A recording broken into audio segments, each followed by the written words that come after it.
irmão, eu queria compartilhar algo com você de forma bem simples, porque nós vamos falar a respeito de Jesus.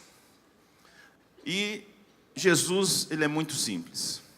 A gente é que complica as coisas, né? A palavra do Senhor, ela é simples. Nós é que complicamos. Nós como homens, nós complicamos as coisas. E eu queria pensar um pouco com você hoje, e baseado numa história em que Jesus viveu, em que está descrito nos evangelhos, um momento da história de Jesus, em mais um dos momentos de cura, de transformação, de restauração de vidas, em que podemos ver, e que a verdade que nós vamos encontrar na simplicidade desse texto, eles possam nos fazer nos sentir dentro da história. O que eu quero dizer com isso? Quero dizer que essa mesma história que nós vamos ler em Marcos capítulo 5, versos 35 ao 42, daqui a pouquinho você abre. Essa história, ela é tão real e tão atual, e que nós podemos ser os personagens principais dessa história hoje. Desde que possamos seguir alguns passos, a exemplo de que Jesus deixou aqui, nos ensinou com as suas atitudes, com as suas ações, e que possamos extrair nessa noite algumas verdades, e eu diria alguns segredos, para ressuscitarmos sonhos na nossa vida, para que sonhos sejam ressuscitados na nossa vida.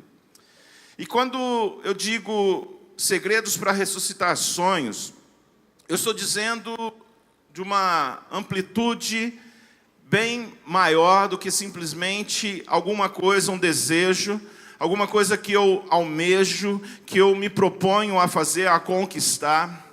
Eu digo que sonhos que foram mortos, milagres que precisamos receber na nossa vida, situações difíceis, crises, em que nós já determinamos em nosso coração, isso aqui já é perdido, isso aqui já não tem mais jeito. Eu não sei quantos entraram aqui nessa noite com uma situação como esta, um caso perdido. Isso aqui eu já nem falo mais a respeito, isso aqui eu já desisti de tentar conquistar, eu já não consigo mais nem pensar em como andar para viver uma esperança, em ter uma vitória, em ter sucesso, ou ter vida após tudo isso que eu estou vivendo.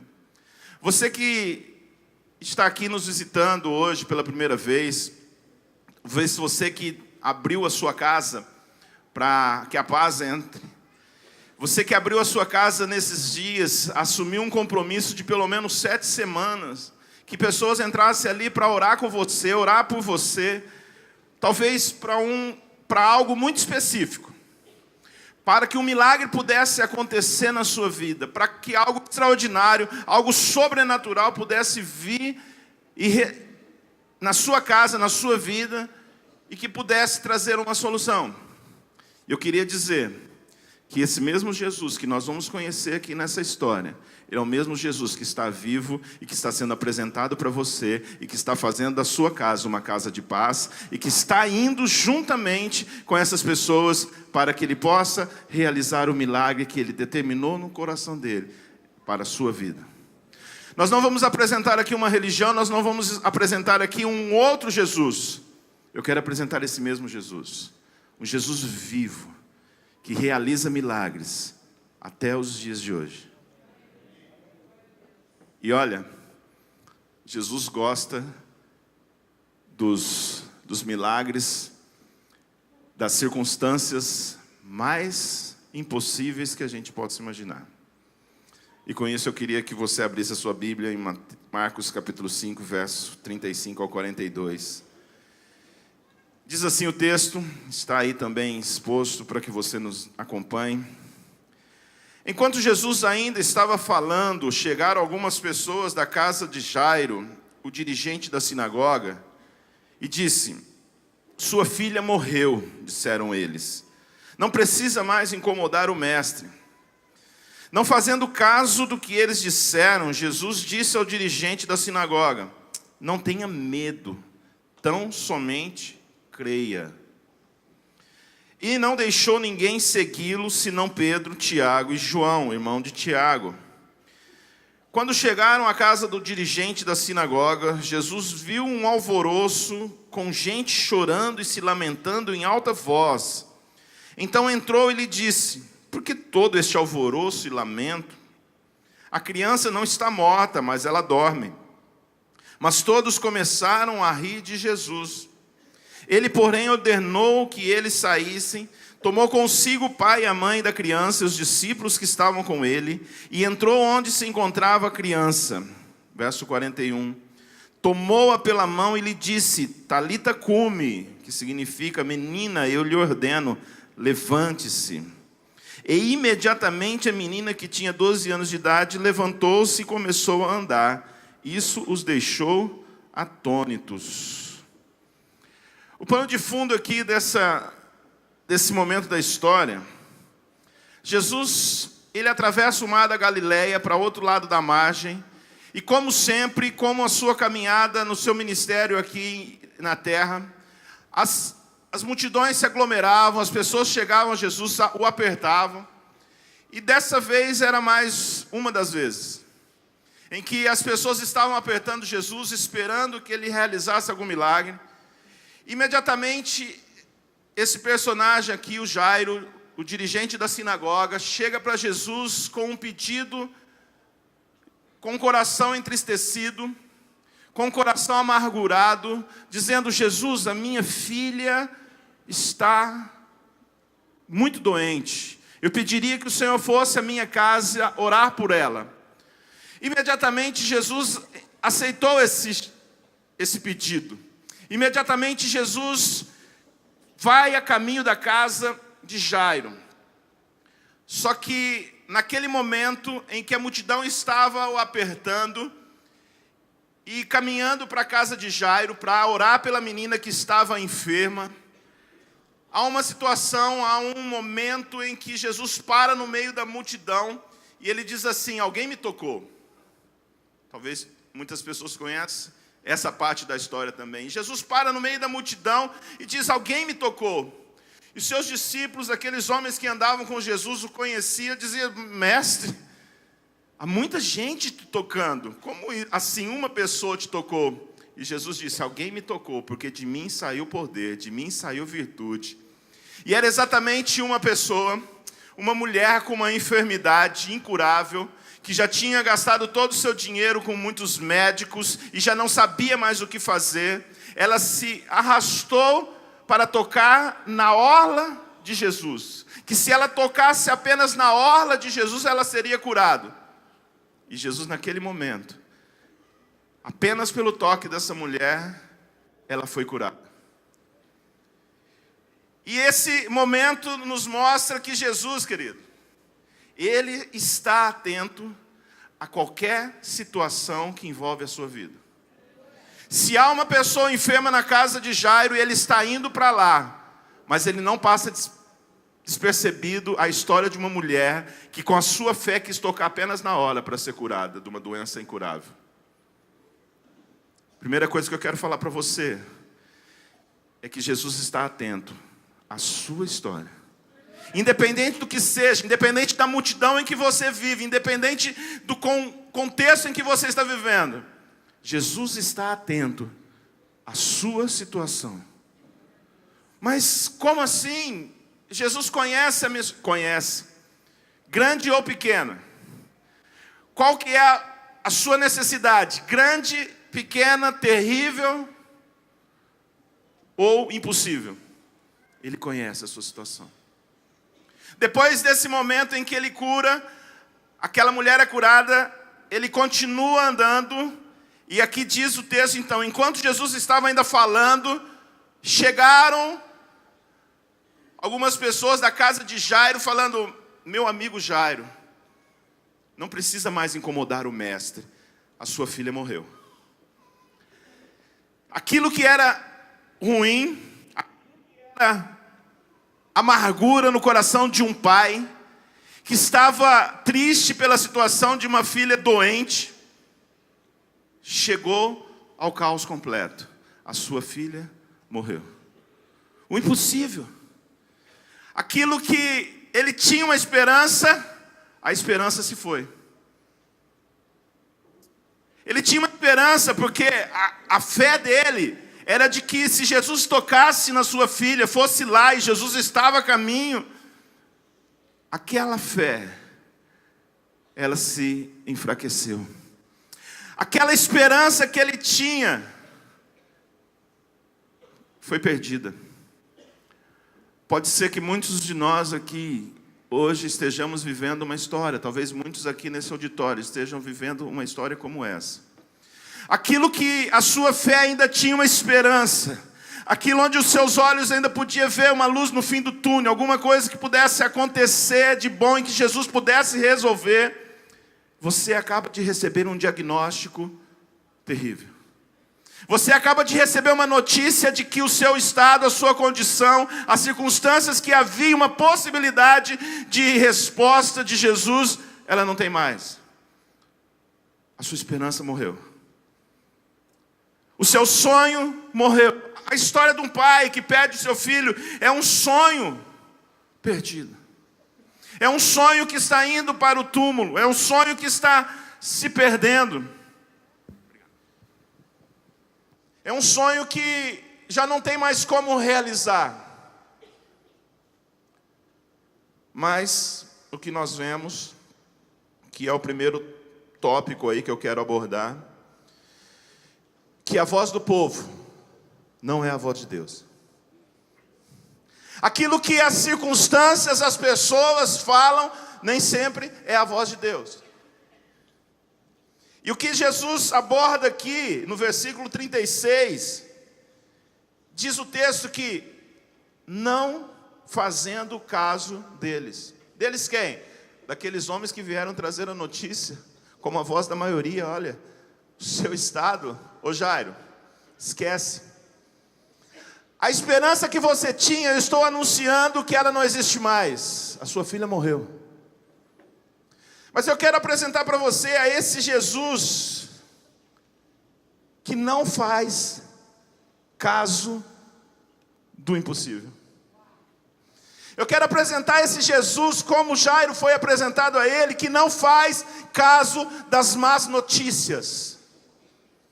Dizendo, olha, as circunstâncias estão terríveis. Jesus não faz caso delas.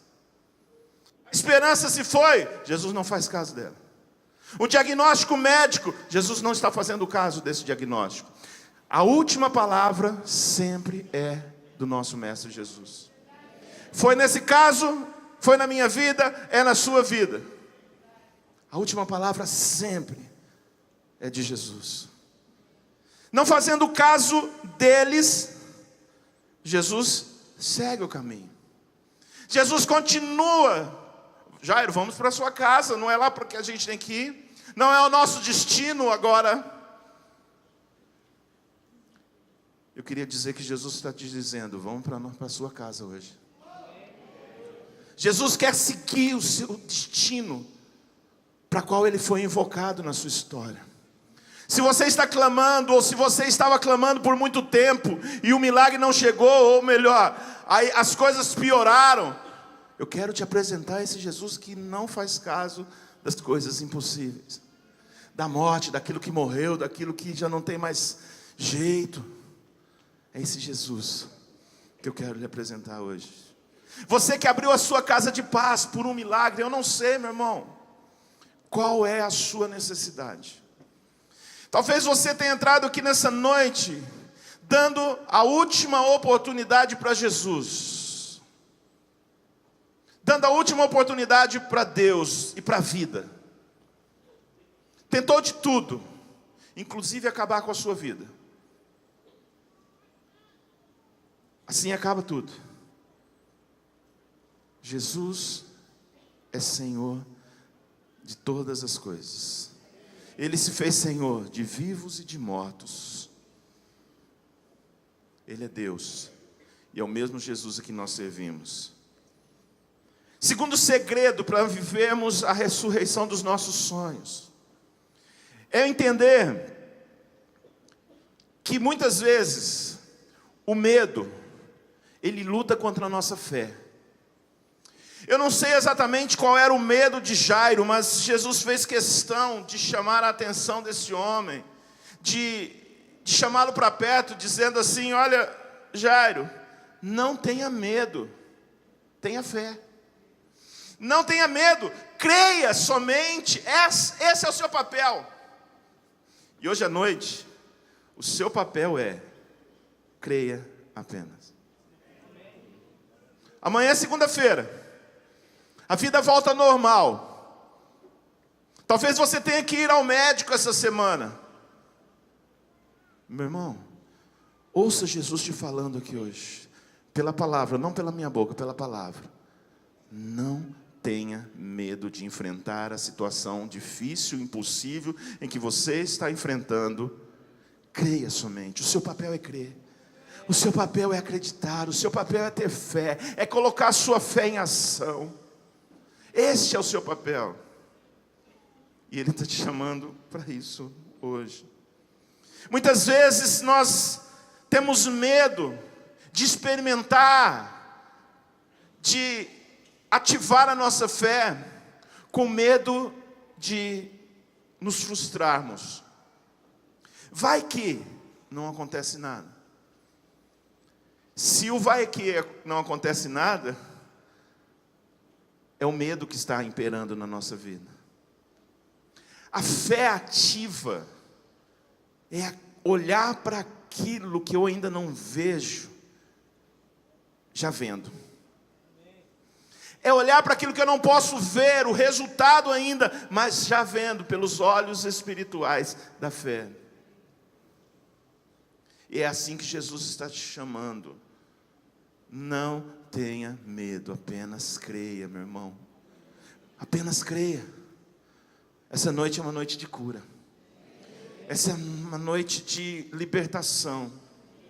Essa é uma noite em que Jesus te chamou aqui, meu irmão, para que você fosse desafiado a crer, a pisar onde você ainda não pisou. Como eu já disse, eu não sei qual é o seu impossível. Eu não sei qual é o sonho que você já enterrou, ou que você está a caminho para enterrar. Eu não sei qual é a má notícia que você recebeu nos últimos dias. Eu sei o Deus a quem eu sirvo. Eu sei o Deus de quem eu estou falando, que é esse mesmo Jesus, que tem poder para realizar todos os milagres e transpor do natural a vivermos o sobrenatural. O terceiro segredo e um ensino que Jesus deixou aqui muito claro: ande somente com pessoas que possam edificar a sua fé. Versículo 37 diz assim: e não deixou ninguém segui-lo, senão Pedro, Tiago e João, irmão de Tiago. Jesus está nos ensinando que eu preciso andar com pessoas que praticam a mesma fé que eu. Jesus estava no meio de uma multidão, junto com outros discípulos. Eu não estou falando que os outros discípulos não tinham a mesma fé de que Pedro, Tiago e João. Mas Jesus fez questão de chamar aqueles três para perto. Olha, vamos comigo, para que não haja aglomeração, para que, por acaso, no meio do caminho, a nossa fé se esfrie, ou a fé de vocês se esfrie, ou a fé de Jairo se esfrie. É possível que, no nosso dia a dia, a gente sai de um culto aqui, um culto de fé, um culto que saímos daqui animados, crendo, cheios de esperança, revivendo a esperança. Encontramos pessoas que vão dizer: você está indo na igreja? Ou você está acreditando que o seu marido pode voltar para sua casa? Você ainda acredita que essa enfermidade tem solução? Em quantos médicos você já foi? Qual é o diagnóstico médico? E as pessoas começam então a esfriar a sua fé. E Jesus mostra que, olha, eu quero seguir o caminho do milagre. Eu quero seguir o caminho da resposta para essa família com você, Tiago, Pedro e João. Vamos juntos. Vocês edificam a minha fé e eu quero edificar a fé de vocês. Então o segredo, meu irmão, ande com pessoas que vão andar com você no mesmo nível de fé, que creem com você, que junto com você vão orar com você. E essa é uma das propostas das casas de paz. Pessoas que estão indo para dentro da sua casa, talvez pessoas também com situações para resolver, talvez pessoas que necessitam de um milagre também, estão indo lá para dentro da sua casa, dizendo assim: eu sou contigo, eu creio no milagre, eu creio no Jesus em que nós estamos orando, eu creio, nós vamos até o fim nesse milagre, nós vamos crer, nós vamos além das 7 semanas, porque eu creio num Deus que faz milagres. Eu quero te incentivar, você que abriu a sua casa de paz, não pare de abrir a sua casa. Continue, persevere, porque há ali pessoas que estão junto com você, no propósito que você apresentou para ela. Do tamanho que seja a sua necessidade, do tamanho que seja o milagre que você precisa, do tamanho ou da pior notícia que você recebeu, Jesus quer te ensinar. O quarto segredo é bem semelhante a este de andar com quem nos edifica, mas é um segredo que Jesus também nos ensina aqui, que a minha linguagem deve ser sempre uma linguagem de fé. Verso 39.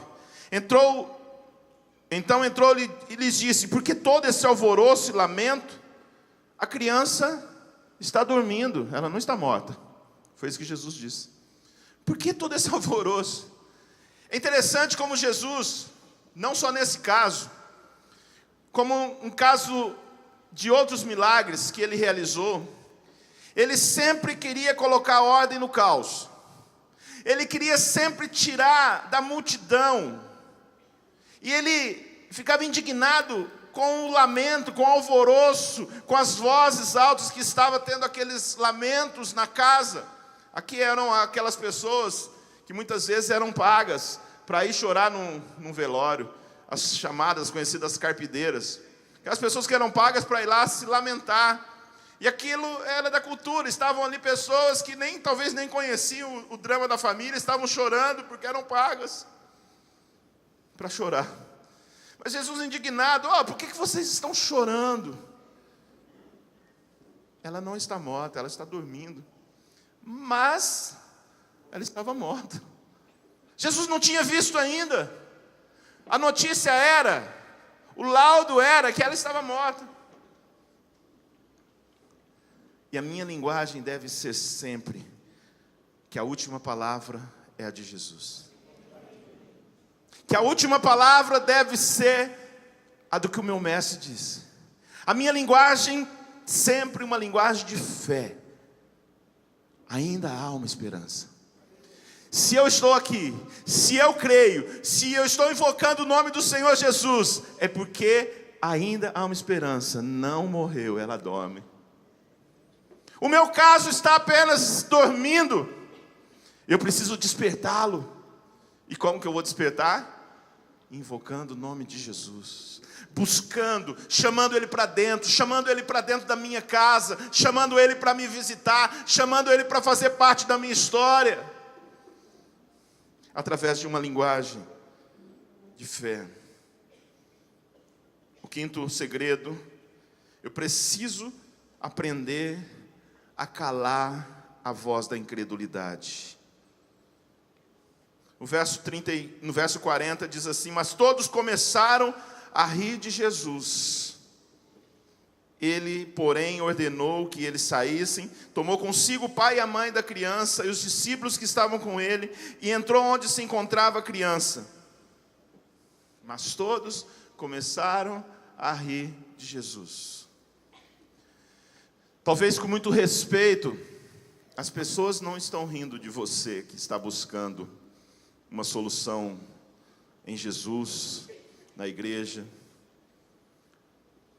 Mas talvez há opositores rindo de você. Há um lamúrio rindo de você, que se chama alma. Talvez você ouvindo uma palavra como essa, que Jesus está animando a sua fé. Não é ninguém que seja religioso, ou descrente, ou ateu, que está rindo da sua fé. Talvez seja a sua própria alma, dizendo assim: eu não creio mais. Há uma palavra de cura, há uma palavra de libertação, há uma palavra de restauração familiar, de uma restauração dos seus negócios. E você olha assim para dentro de você, olha para o seu passado, ou melhor, olha para as circunstâncias à sua volta, olha para as notícias, mas ela já morreu, e a sua alma está rindo dentro de você. Como deve ser a nossa postura? Como a que Davi tinha: aquieta-te dentro de mim, ó minha alma. Quieta, quieta, voz de incredulidade. O meu papel é crer. A minha esperança está na fé que eu tenho em Cristo Jesus. É essa perspectiva que eu quero ter, é nessa perspectiva. Então cale-se dentro de mim, ó minha alma. Talvez nós sofremos muito pela ansiedade de querer resolver. Eu fiz calar e sossegar a minha alma, aquele que está comigo. Nós precisamos descansar em Deus. Eu preciso crer. E eu preciso fazer calar. O que Jesus fez aqui, Ele mandou sair toda aquela bagunça que estava na casa.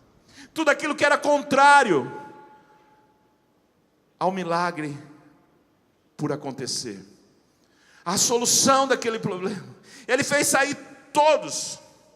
Ele, porém, ordenou que saísse e tomou consigo o pai, a mãe, a criança, os discípulos que estavam com ele, para que fosse se encontrar com a criança. Eu preciso entender que há um momento como esse. Eu calar a voz da minha incredulidade.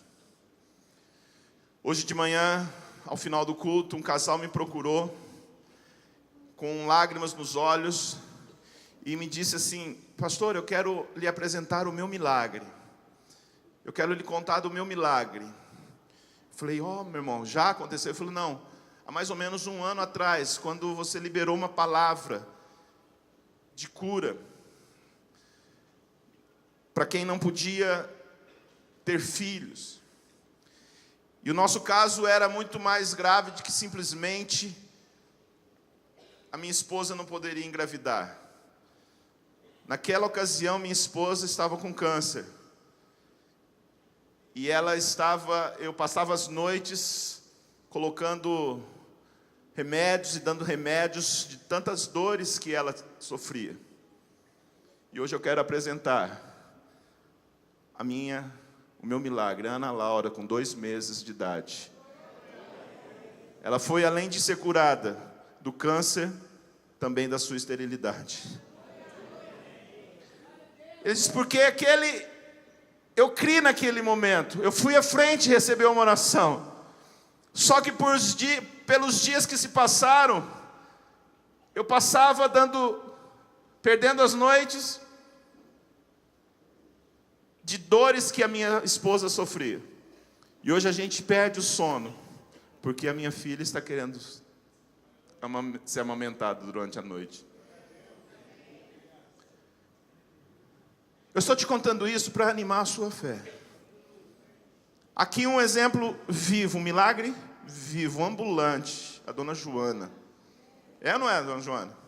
É um milagre ambulante. Ela contou aqui de forma muito rápida, quem acompanhou sabe. Foi curada pelo Senhor Jesus, pela fé. Ela fez calar, eu sei de quantas vezes ela fazia calar dentro da alma dela a incredulidade. Surgiram casos de incredulidade, não surgiu, Joana? Com certeza, muitos. Mas ela fez, está ali. Um milagre ambulante, vivo, na história dessa igreja. E quantos outros pudéssemos ter a condição de abrir aqui. Faça calar a voz da incredulidade e não ria de Jesus. O sexto passo, sexto segredo, eu chamaria de um momento de transpor a porta do sobrenatural. É o momento em que eu preciso ir ao encontro de verdade do sobrenatural. É o momento em que eu preciso colocar minha fé em ação, porque você sabe que a fé não é um sentimento. A fé não é simplesmente, eu creio em Jesus, ótimo, é isso mesmo. Esse é o primeiro passo. Mas muitas vezes, a fé é um momento em que eu preciso pisar onde não tem chão. É transpor o ambiente do sobrenatural e entrar nessa dimensão de crer e de fazer do meu milagre se encontrar com Jesus, com a resposta que há por vir. Talvez você precisa começar a agir no sobrenatural. Além de crer, além de professar a sua fé, além de professar eu creio, eu abri a minha casa de paz, mas há momentos em que você precisará começar a colocar o seu problema nas mãos de Jesus. Porque foi exatamente isso que aconteceu. Jesus chama os pais da menina, os discípulos que foi com ele, e diz que eles, nesse momento, eles entraram para ver onde a menina estava deitada. Nesse momento em que Jesus chegou onde a menina estava. E o que acontece? Verso 40, na parte B do verso. Ele, porém, ordenou que todos saíssem. Tomou consigo o pai, a mãe da criança e os discípulos que estavam com ele. Entrou onde a criança estava. E o verso 41 segue dizendo assim: tomou-a pela mão e lhe disse, Talita cumi, que significa menina, eu lhe ordeno, levante-se.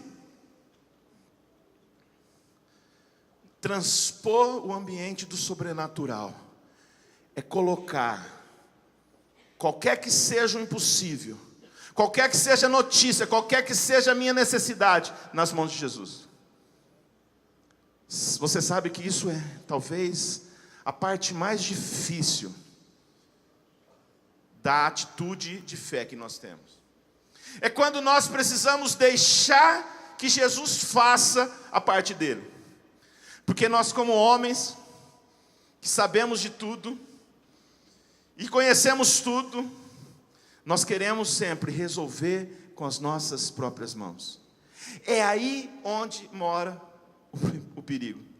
É quando tentamos resolver com as nossas próprias mãos todas as coisas. E nós dizemos assim, Jesus, eu estou orando, eu estou buscando, eu estou jejuando, eu abri a minha casa para uma casa de paz. Mas também eu estou indo no médico, e lá eles estão falando. Eu não estou falando para você não ir no médico, me entenda bem. Mas ainda eu não descansei e deixei Jesus pegar o meu problema pelas mãos dele. Eu não entreguei completamente o meu problema para ele. Esse é o passo de fé que eu preciso dar rumo ao sobrenatural. É entregar o meu problema de verdade, de fato, nas mãos de Jesus. É o momento que eu preciso entregar, tirar o meu time de campo e deixar Jesus resolver, do jeito dele, sempre lembrando que a última palavra sempre deve ser a dele. Esse momento em que eu transponho o ambiente do sobrenatural, a porta do sobrenatural, e é onde as coisas começam a acontecer. O sétimo segredo, diz verso 41, tomou-a pela mão e lhe disse, Talita cumi, que significa menina, eu lhe ordeno, levante-se. Imediatamente a menina, que tinha 12 anos de idade, levantou-se e começou a andar. Isso deixou todos atônitos. A fé é uma atitude, e a obediência também deve ser uma atitude. Quando Jesus disse a palavra, Talita cumi, levante-se e ande, diz o texto que imediatamente, diga imediatamente. Imediatamente aquela menina levantou-se, ela obedeceu ao comando de Jesus. Ela obedeceu ao chamado, levante-se menina. Imediatamente ela não ficou retrucando. Será que é Jesus? Será que isto que eu estou sentindo é de Jesus? Será que essa palavra realmente é de Jesus? Será que isso que Deus está pedindo que eu faça é de Jesus? Não houve questionamento nenhum aqui. Não houve razão nenhuma tomando conta da situação. Imediatamente ela levantou-se. A fé é quando a nossa ação briga com as nossas emoções, com a nossa razão.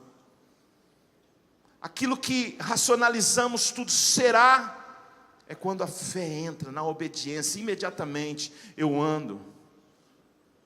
Pedro andou sobre o mar quando ele obedeceu a voz de Jesus.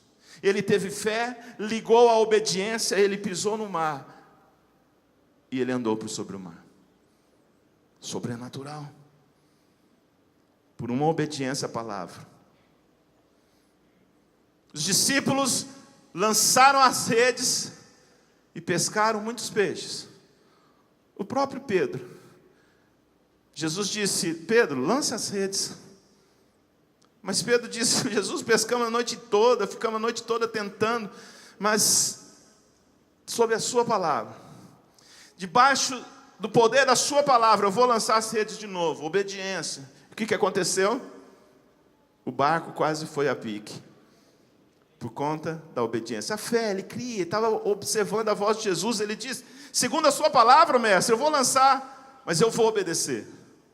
A razão dele estava dizendo, não é para acontecer, porque você é um pescador experiente, você sabe do como fazer, você já pescou a noite inteira, tentou pescar a noite toda e nada aconteceu. Mas eu vou obedecer. E as redes vieram cheias de peixe, eles precisaram pedir ajuda de outros pescadores. Ei, esse é o mesmo Jesus que nós vivemos, servimos e que nós amamos e que Ele tem a resposta certa. Não basta crer, obedeça, meu irmão. Eu preciso aprender isso também. Além de crer, além de orar, eu preciso obedecer. E por último, o que Jesus espera de você. Seja um agente do milagre. Ele espera que você, depois de experimentar tudo isso, andando pela obediência, andando por transpor a porta do sobrenatural, calando a voz da incredulidade, vivendo, crendo, deixando Jesus pegar a sua situação difícil nas mãos, você vai receber. E Jesus está te chamando para ser um anunciador do milagre e daquele a quem realiza o milagre. Porque o que aconteceu aqui exatamente, imediatamente a menina que tinha 12 anos de idade levanta-se e começou a andar no meio daquele povo. Isso os deixou atônitos. O que eu quero dizer, você que está abrindo a sua casa de paz, comece a chamar pessoas para dentro da sua casa de paz. E quando elas começarem a ver os milagres que Deus está fazendo na sua vida, a restauração da sua casa, a salvação da sua casa, as soluções que eram impossíveis, aquilo que era caos na sua casa, começando a brotar luz ali, onde havia trevas, Deus determinando haja luz na sua casa, as pessoas vão ficar espantados, atônitos. Você, o seu problema, a sua enfermidade, o seu negócio, a sua causa perdida na justiça, o seu marido, o seu filho. Faz uma cara de atônito aí. Como seria uma cara de atônito? Oh. Uau!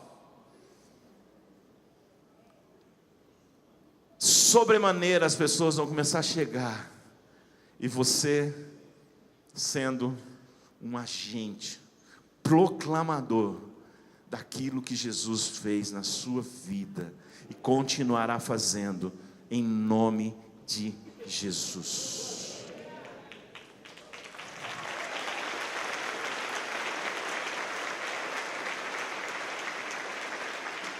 Deixe as pessoas atônitas. Deixe as pessoas atônitas. E seja um milagre ambulante na face da terra, contando para quem quiser ouvir, para que Deus seja glorificado. E deixem saber, e deixem conhecer. E o impossível que seja, meu irmão, para Deus não há impossível. Qual o maior impossível que você esteja enfrentando hoje? Qual é o seu maior impossível? Uma notícia tão terrível como essa que Jairo recebeu? Jesus pode reverter. Apenas deixe ele ir para a sua casa. Apenas deixe ele tomar na mão a sua necessidade. E só quem crê nessa palavra vai dar um aplauso bem forte e ficar de pé agora.